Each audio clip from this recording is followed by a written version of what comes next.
पाकिस्तान के मुख्तलिफ इलाकों में मौजूद बिग बर्ड के पोल्ट्री फार्म से लाई गई सेहतमंद मुर्गियों को सबसे पहले होल्डिंग एरिया में रखा जाता है, जहां बड़े बड़े पंखों और पानी की फुहार से मुर्गियों का स्ट्रेस लेवल कम किया जाता है। मुर्गियों की ट्रेस को ट्रक से अनलोड करके कन्वेयर बेल्ट पर रखा जाता है, जहां वेटनरी एक्सपर्ट विजुअली मुर्गियों की सेहत का मुआयना करता है। सेहतमंद मुर्गियों को ट्रे से निकालकर कन्वेयर बेल्ट में उल्टा लटका दिया जाता है, जहां से ये मुर्गियां स्लॉटरिंग सेक्शन में शिफ्ट होती हैं। यहाँ मुर्गियों को पुरसकून रखने के लिए खास किस्म की नीली रोशनी इस्तेमाल की जाती है। स्लॉटरिंग सेक्शन में इस्लामी तालीमात के ऐन मुताबिक ट्रेन वर्कर्स बावजू और किबला रुख होकर तकबीर पढ़ते हुए मुर्गियों को हाथ से ज़िबाह करते हैं। ज़िबाह मुर्गियां कन्वेयर बेल्ट की मदद से डीफीदरिंग सेक्शन में जाती हैं, जहां कन्वेयर बेल्ट पर मुर्गियां 2 हॉट टब्स से गुजरती हैं ताकि इन पर लगा खून और गर्द साफ हो जाए और फेदर्स नरम हो जाए। इसी मरहले में कन्वेयर बेल्ट प्लकिंग मशीन से गुजरती है, जहां मुर्गियों की जिल्द पर लगे तमाम परों को अलग कर दिया जाता है। इसी कन्वेयर बेल्ट पर लगे कटर की मदद से मुर्गियों के सर और पैर भी अलग हो जाते हैं। अगले मरहले में ऑटोमेटिक मशीन पर धुलाई के बाद पेट चाक करके इंटरनल ऑर्गन्स निकाले जाते हैं। मुर्गी के गोश्त को मशीन में पानी से साफ करके एयर चिलिंग टनल से गुजारकर सर्द तरीन हवाओं के एनवायरनमेंट में 90 मिनट तक रखा जाता है, ताकि ये बैक्टीरिया फ्री और देर तक तरोताजा रहें। डीबोनिंग सेक्शन में वजन की बुनियाद पर मुर्गियों को सेग्रीगेट किया जाता है। ट्रेन्ड स्टाफ मुतादिद लाइंस में मुर्गी के गोश्त को डिफरेंट कटिंग और पोर्शंस में काट कर प्राइमरी पैकिंग सेक्शन में भेज देता है। कच्चे गोश्त को क्लाइंट की रिक्वायरमेंट के मुताबिक प्लास्टिक बैग्स में फिल करके सीलिंग के बाद मेटल डिटेक्शन से गुजारा जाता है और इंडस्ट्रियल फ्रीजर्स में भिजवा दिया जाता है। गोश्त को फर्दर प्रोसेस के लिए सबसे पहले मैरिनेशन सेक्शन में भेजा जाता है, जहां टम्बलर मशीन में गोश्त और मसालों को डालकर अच्छे से मिक्स किया जाता है और फिर प्रोसेसिंग यूनिट में भेज दिया जाता है। मुर्गी के साफ सुथरे बोनलेस गोश्त को ग्राइंडिंग सेक्शन में भेजा जाता है, जहां यूरोपियन मशीन की मदद से गोश्त का कीमा तैयार किया जाता है और फिर इस पर ताज़ा हरी मिर्चों को चॉप करके और दीगर मसालों को डालकर कीमे के साथ होमोजेनाइज्ड मिक्सचर बनाया जाता है। लजीज सीख कबाब और गोला कबाब बनाने के लिए बिग बर्ड के ग्रिल सेक्शन में रेसिपी के मुताबिक तैयार कीमे को सीखों पर चढ़ाकर ग्रिल किया जाता है और रेडी टू ईट कबाब्स को इंडस्ट्रियल फ्रीजर से गुजारकर पैकिंग सेक्शन में भेज दिया जाता है। प्रोसेसिंग यूनिट में 2 बड़ी यूरोपियन मशीन्स में नगेट्स, बर्गर पैटीज और चिकन विंग्स जैसी मुताद्दिद प्रोडक्ट्स तैयार की जाती हैं। बैक वक्त मैरिनेटेड चिकन और तैयार कीमे से दोनों लाइंस में मशीन पर पोल्ट्री प्रोडक्ट्स तैयार की जाती हैं, जिन्हें बिल तरतीब लिक्विड और पाउडर कोटिंग्स के मराहिल से गुजारकर इंडस्ट्रियल फ्रायर की मदद से चंद सेकंड्स में पार फ्राई किया जाता है, जिसके बाद इंडस्ट्रियल कुकर से गुजारकर मीट को अंदर तक पकाया जाता है। तैयार प्रोडक्ट्स ऑटोमेटिकली कुकर से फ्रीजर में शिफ्ट होती हैं, जहां से इन्हें पैकिंग सेक्शन में भेज दिया जाता है। पैकिंग सेक्शन में प्रोडक्ट को वेट और नंबर्स के हिसाब से प्लास्टिक बैग्स में डालकर सील किया जाता है और फिर मेटल डिटेक्शन से गुजारकर बॉक्सेस में पैक किया जाता है। कार्टन्स में पैक करने के बाद इन पोल्ट्री प्रोडक्ट्स को इंटरनेशनल फूड चेन समेत पूरे पाकिस्तान में सप्लाई किया जाता है और दुनिया के दीगर ममालिक में एक्सपोर्ट भी किया जा रहा है with the proud tag of made in Pakistan. अच्छा, ये जो परिंदा है, जानदार है, इसको पहले काम डाउन किया गया, उस प्रोसेस से यहाँ पर अब हैंग किया जा रहा है। इन बर्ड्स को काम डाउन करने के लिए यहाँ पर ख़ास तौर पर ब्लू लाइट्स लगाई गई हैं ताकि ये काम डाउन होना शुरू हो, क्योंकि जितना काम डाउन बर्ड होगा उतना फ्रेश मीट होगा। आप देख सकते हैं कि सारे के सारे बर्ड्स जो हैं इस ऑटोमेटिकली इस कन्वेयर बेल्ट के ज़रिए अब आगे स्लॉटरिंग सेक्शन में जा रहे हैं, जहाँ इनको स्लॉटर किया जाता है। आइए अब आपको वो भी दिखाते हैं। स्लॉटर रूम से ज़िबा होने के बाद मुर्गी आती है डीफेदरिंग हॉल के अंदर, और आप देख सकते हैं कि जो ज़िबा हुई मुर्गी आई है, यहाँ पर तो इसका क्वालिटी चेक किया जाता है कि क्या वो ज़बिया ठीक हुआ, और उसके बाद इस मुर्गी को शिफ्ट किया जाता है गर्म पानी के अंदर। कन्वेयर बेल्ट चलती रहती है, गर्म पानी में डिप होती है, इससे एक तो उसके फेदर जो हैं वो नरम हो जाते हैं, दूसरा उसका मैल उतर जाता है। यही प्रोसेस एक और कन्वेयर बेल्ट पे भी होता है, जहाँ पर साथ ही साथ जो है मुर्गी को दोबारा डिप किया जाता है। आप देख सकते हैं एक टब से दूसरे टब में इसको जो है वो डिप किया गया है। सो 2 हॉट वाटर टब से जो है ये मुर्गी धुल के, और क्योंकि पानी गर्म होता है तो उसके फीदर जो है वो नरम हो जाते हैं फिर आगे इस प्लकर मशीन के अंदर इसमें रबड़ की फिंगर्स लगी होती हैं जो इसके फीदर्स को प्लग कर लेती है, निकाल लेती है, इसलिए इसको डीफीदरिंग हॉल भी कहते हैं। और यहाँ पे आप देख सकते हैं कि बाकायदा तौर पर क्वालिटी के चेक करने के लिए मैनुअली लोग मौजूद हैं। अगर कोई फीदर रह गया है तो उसको ये मैनुअली जो है वो प्लग कर रहे हैं। साथ ही साथ आप देख सकते हैं कि ये जो मुर्गी है, अगर किसी की गर्दन रह गई है तो वो यहाँ सबसे पहले हेड रिमूव होता है, इसका सर उतर जाता है और आगे ऑटोमेटिकली, क्योंकि ये कन्वेयर बेल्ट पर चल रही है, तो इसके फुट रिमूव हो जाएंगे और जो प्योर मीट है, साफ़ सुथरा मीट, वो यहाँ से बाहर आ जाएगा। और आप देख सकते हैं कि इसके ऊपर स्किन भी लगी हुई है, इसका अपना एक ख़ास फ्लेवर है। आगे इसको किस तरीके से ये प्रिजर्व करते हैं, अब सारा आगे प्रोसेस कैसे करते हैं वो भी आपको दिखाते हैं। ये है बिग बर्ड का एविसिनेशन हॉल, जहाँ पर जो इंटरनल ऑर्गन्स हैं उनको रिमूव किया जाता है। आप देख सकते हैं कि डीफीदरिंग के बाद जो मुर्गी यहाँ पर आ रही है, उसको फिर यहाँ पर जो कन्वेयर बेल्ट है उसमें हैंग किया जा रहा है और ऑटोमेटिकली वो मुर्गी जो है वो इन मशीन्स के अंदर से होकर गुजर रही है। ये ड्रिलिंग मशीन्स होती हैं जो इसका जो पेट है उसको चाक करती हैं। चाक करने के बाद इन मशीन से ये कन्वेयर बेल्ट के ज़रिए इसको शिफ्ट करते हैं, जहाँ से इसके ऑर्गन्स, जो इंटरनल ऑर्गन्स होते हैं, जैसा कि कलेजी है या इसकी जो आते हैं, वो रिमूव की जाती हैं। आप देख सकते हैं यहाँ पर पानी का छिड़काव बहुत ज़्यादा नज़र आ रहा है, क्योंकि साथ साथ पानी के ज़रिए इसको साफ़ भी किया जा रहा है। ये बिल्कुल साफ़ सुथरी मुर्गी जो है बाहर आ रही है। इसमें इंटरनली अगर कैमरे की आँख आपको दिखा सके कि उसकी बाकायदा तौर पर जो है वो आते नज़र आ रही हैं और यहाँ पर कलेजी जो है वो रिमूव की जा रही है।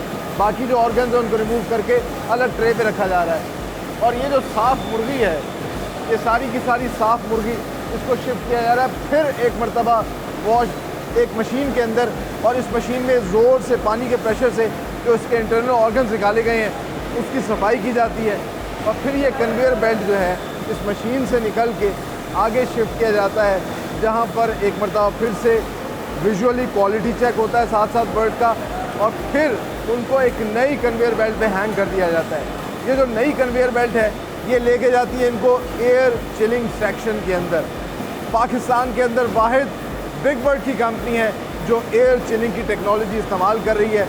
आगे चल के आपको वो भी दिखाते हैं। आप देख सकते हैं विजुअली इंस्पेक्ट कर रहे हैं और साथ साथ इस कन्वेयर बेल्ट पे जो है हैंग कर रहे हैं। आइए अब आपको एयर चिलिंग सेक्शन में लेके चलते हैं। वाओ व्यूज़, ऐसा लग रहा है जैसे मैं साइबेरिया से आ रहा हूँ और साइबेरिया की ठंडी हवाएं आपको आती हुई दिखाई दे रही होंगी, लेकिन ऐसा नहीं है।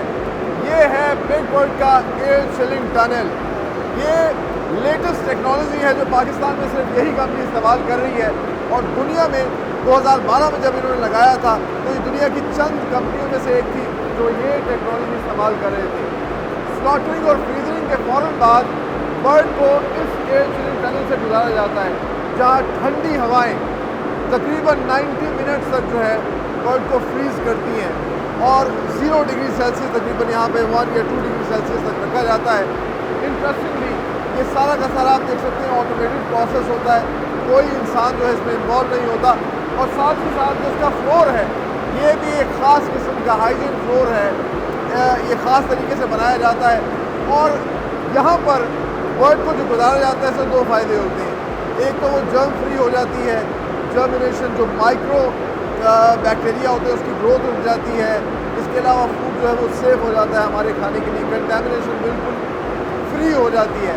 तो यहाँ से फिर आगे शिफ्ट किया जाता है इस बर्ड को ऑटोमेटिकली। आप देख सकते हैं क्रेन जो है ये टनल लेके जा रही है उसको नेक्स्ट सेक्शन में। व्यूज़, प्राइमरी प्रोसेस तो हमने आपको डिटेल में दिखाया कि किस तरीके से कच्चा मीट जो है वो मुख्तलिफ पोर्शंस और कटिंग्स के अंदर जो है वो बिग बर्ड तैयार करता है।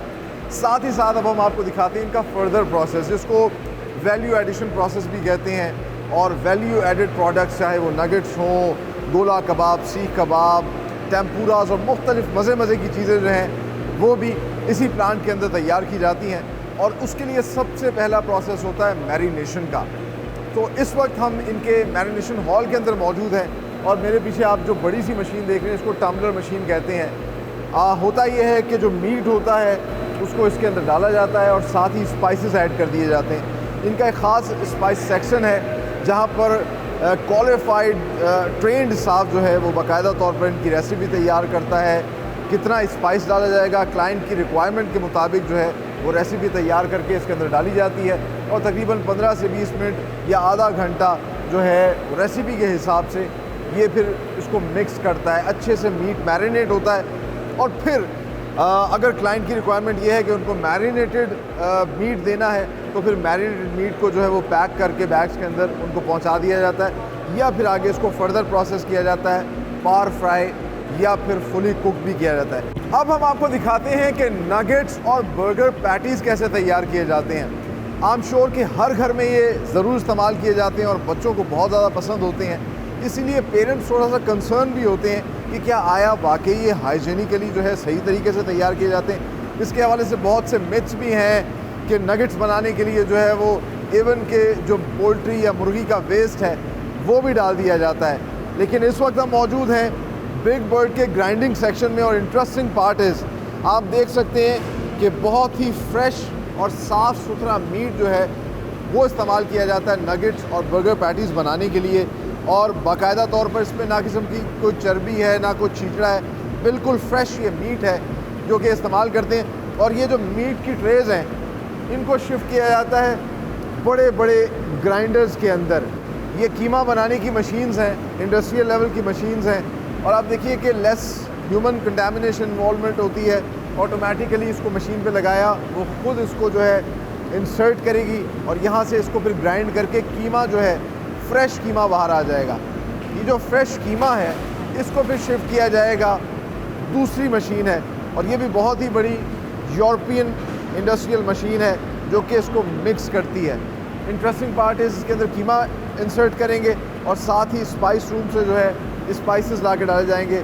आमतौर पे नगेट्स के अंदर जो है वो सिर्फ नमक या हल्का फुल्का सा स्पाइस इस्तेमाल किया जाता है, जो भी इनकी एक स्पेसिफिक रेसिपी होती है उसके मुताबिक उस रेसिपी को अंदर डाला जाता है और फिर वैक्यूम के अंदर एक होमोजेनाइज्ड मिक्सचर बनाया जाता है। अच्छा, वैक्यूम होने से क्या होता है कि सॉल्ट और जो स्पाइस है वो अच्छे से मीट के अंदर, कीमे के अंदर चला जाता है, और इसी वजह से बिग बर्ड की बर्गर पैटी हो या नगेट्स हो, अगर आप उन्हें इस्तेमाल करें, खाएं, तो आपको बहुत मज़े के लगेंगे और आपके बच्चे जो है बार बार डिमांड करेंगे कि बिग बर्ड के नगेट्स ही लाए जाएं। सो कीमा हमने आपको बनते हुए दिखाया और उसमें फिर मुख्तलिफ स्पाइसेस मिक्स करके एक मीट मिक्स तैयार किया जाता है, और उस मीट मिक्स से मुख्तलिफ इक़साम की प्रोडक्ट्स तैयार की जाती हैं। यहाँ पर बाकायदा एक ग्रिल सेक्शन है जिसमें गोला कबाब और सीख कबाब तैयार किए जाते हैं, और जिस तरह हम बारबेक्यू करते हैं वैसे ही सीख के ऊपर उनको चढ़ाया जाता है, उन्हें ग्रिल किया जाता है, हीट दी जाती है, और जब प्रोडक्ट फुली कुक्ड हो जाती है, तैयार हो जाती है, तो उसे फ्रीज़ करके पैक कर दिया जाता है। इंटरेस्टिंगली उसको फ्राई करने की ज़रूरत नहीं है। अगर आप अपने घर में बिग बर्ड की प्रोडक्ट लेकर आएँ तो ओवन में रख कर हीट दे के गर्म करके उसको इंजॉय कर सकते हैं। साथ ही साथ वो जो मीट मिक्स है उसको लेके आया जाता है इस प्रोसेसिंग यूनिट में। यहाँ पैरेलली 2 लाइन्स चल रही हैं और दोनों पे मुख्तलिफ इक़साम की प्रोडक्ट्स तैयार की जा रही हैं। इस तरह ये जो आप लाइन देख सकते हैं फुली ऑटोमेटेड यूरोपियन मशीन्स हैं, और यहाँ पर मीट मिक्स को इंसर्ट किया जाता है और उस मीट मिक्स को फिर बाद में आगे मुख्तलिफ शेप्स दी जाती हैं, चाहे वो नगेट की शेप हो या बर्गर पैटी की शेप हो। जिस तरह की भी शेप देनी होती है उस तरह का साँचा इसमें लगा दिया जाता है, और हाइड्रोलिक प्रेशर से वो फिर उसकी शक्ल की प्रोडक्ट जो है बाहर आना शुरू होती है। जिस तरह के इस टाइम जो है ये बर्गर पैटीज तैयार हो रहे हैं, बर्गर पैटी की एक स्पेसिफिक शेप बन के बाहर आ रही है, आप देख सकते हैं। यहाँ पर साथ ही साथ इसका क्वालिटी चेक भी किया जा रहा है कि क्या उसकी शेप सही आ रही है। बाकायदा तौर पर उस पर जो है वो मीट और जो स्पाइस लगी हुई है, और फिर उसको शिफ्ट किया जाता है आगे। अच्छा, यहाँ पर इसकी कोटिंग होती है। जो बर्गर पैटीज़ और नगेट्स होती हैं इनकी कोटिंग थोड़ी डिफरेंट होती है, और आम तौर पे जो हम विंग्स खाते हैं उनकी कोटिंग डिफरेंट होती है। इसमें सबसे पहले लिक्विड कोटिंग से इसको गुजारा जाता है, फिर इसकी पाउडर कोटिंग होती है। ये आपको पाउडर नज़र आ रहा होगा, अच्छे से इसमें पाउडर कोटिंग होती है, और पाउडर कोटिंग के बाद दोबारा लिक्विड कोटिंग होती है, और यहाँ से ये जो प्रोडक्ट तैयार होती है ये आगे शिफ्ट हो जाती है अगले सेक्शन में, जहाँ इसको पावर फ्राई किया जाता है और फुली कुक किया जाता है। इसके बिल्कुल पैरेलल जो है दूसरी लाइन पर विंग्स तैयार होने, जिसमें नैबलेट्स हम लोग इस्तेमाल करते हैं, और ड्रम स्टिक्स वगैरह ये सारी की सारी यहाँ पे तैयार होती हैं। शुरू में हमने आपको दिखाया था इनका एक मैरिनेशन हॉल था, वहाँ से मैरिनेटेड मीट आता है, उसको इस पर एडजस्ट किया जाता है। बाकायदा तौर पर ट्रेंड स्टाफ जो है वो एक एक अलग अलग बोटी जो है वो अलग करता है, ताकि वो प्रॉपर तरीके से जो है वो तैयार हो सके, कुक हो सके। और ये जब ट्रे आगे जाती है तो यहाँ पर जो इसकी कोटिंग होती है थोड़ी डिफरेंट है। यहाँ पहले एक पाउडर कोटिंग की जाती है, और ये जो पाउडर कोटिंग है जिसमें मल्टीपल फ्लावर्स मिक्स किए जाते हैं। इंटरेस्टिंग पार्ट इज़ कि बहुत से फ्लावर्स जो हैं या बहुत से इंग्रेडिएंट्स ये इंपोर्ट करते हैं ताकि इंटरनेशनल स्टैंडर्ड्स के, और वो जो इंटरनेशनल फूड चेन्स को स्पेसिफिक टेस्ट चाहिए वो उनकी रिक्वायरमेंट पूरी हो सके। सो इस पर सबसे पहले पाउडर कोटिंग होती है और फिर इसके बाद लिक्विड कोटिंग होती है और इसके बाद फिर एक और पाउडर कोटिंग होती है। ये पाउडर थोड़ा सा डिफरेंट होता है। ये पार फ्राइज़ हैं, चंद सेकंड के अंदर ये इन फ्राइज से जो है प्रोडक्ट आगे की जानिब चली जाती है। अच्छा, इन फ्राइज का काम जो है वो सिर्फ और सिर्फ जो बाहर उसके मिक्सर लगाया होता है, जो स्पाइसेस लगाए होते हैं, जो कोटिंग हुई होती है, ये सिर्फ उसको कुक करती है। ये प्रोडक्ट जो है पार फ्राई से आ गई, चंद सेकंड के अंदर ये ट्रैवल करके यहाँ पर आ जाती है। जो इसके ऊपर मसाला था वो तो तैयार हो चुका है, लेकिन अंदर का मीट अभी जो है वो तैयार नहीं हुआ और इसलिए बड़े बड़े ये कुकर्स हैं, इनमें से ये तमाम तर जो बर्गर पैटीज़ हैं, नगेट्स हैं, ये इस पे से गुजरेंगी और इनका मीट जो है वो फुली कुकड हो जाएगा। तकरीबन 10 से 15 मिनट के ट्रैवल टाइम के बाद ये ऑटोमेटिकली जो है इसके साथ फ्रीजर्स लगे हैं उधर शिफ्ट हो जाएगा। ऑन द कॉन्ट्ररी, जो मैंने आपको बताया, पैरेलल साइड पे भी एक अलग प्रोडक्ट तैयार हो रही है, वो भी बिल्कुल उसी प्रोसेस से चल रही है। पार फ्राई से निकलने के बाद आप देख सकते हैं, अभी आपको ऐसा लग रहा होगा कि ये तैयार हो गया, लेकिन ऐसा नहीं है। ये इस वक्त जो है सिर्फ इसकी बाहर की क्रस्ट जो है वो तैयार हुई है, लेकिन अंदर का मीट जो है वो अभी रेडी नहीं हुआ और उसके लिए ये फिर आगे ट्रांसफ़र हो जाते हैं बड़े बड़े कुकर्स के अंदर और वो फिर इसको 15 से 20 मिनट जो है वो कुक करते हैं। एक चीज़ का ख़ास ख्याल रखा जाता है, हर बोटी जो है उसको देखें एक फासले पे रखा गया है ताकि वो प्रॉपर जो है टेम्परेचर ले सके, वो प्रॉपरली कुक हो सके। उसका फ्लेवर जो है हर प्रोडक्ट का जो आप ट्राई करेंगे आपको एक जैसा फ्लेवर, एक जैसा टेस्ट आएगा। ऐसा नहीं है किसी में मसाला ज़्यादा हो गया, किसी में कम हो गया। ये तमाम तर विजुअली इंस्पेक्ट कर रहे होते हैं चीज़ों को और फिर ये ट्रे जो है वो कुकर्स में शिफ्ट होगी। कुकर्स में फुली कुक होगा 15 से 20 मिनट के बाद और ऑटोमेटिकली ये फ्रीज़र्स में शिफ्ट हो जाएगा। फ्रीज़ होने के बाद उसको पैक किया जाएगा।